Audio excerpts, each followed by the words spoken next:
नमस्कार. मी अशोक बाबूराव भालेराव, वडनेर भैरव, तालुका चांदवड, जिल्हा नाशिक. तर माझी द्राक्ष बाग 15 वर्षापासून करत आहे. तर यावर्षी मी पिटसोल कंपनीचे, कोरोमंडल कंपनीचे 3 ग्रेड घेतले आहे, वापरले आहे.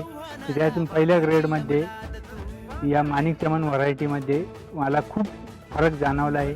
फुटवा चांगला निघाला आहे आणि झाडाची साईजही चांगली निघाली आहे आणि कॅनॉपी आणि पानाची साईजही बी खूप स्ट्रॉंग होती. आणि यावर्षी मागच्या वर्षीपेक्षा इतर कोणतीही खतं न वापरता मी फक्त कोरोमंडलचे ग्रेड वापरलेले आहे. ते झाडाची साईजही बी खूप चांगली झालेली आहे आणि मण्याची साईजही बी खूप चांगली मिळते. आता सगळं फिट आहे रे. आता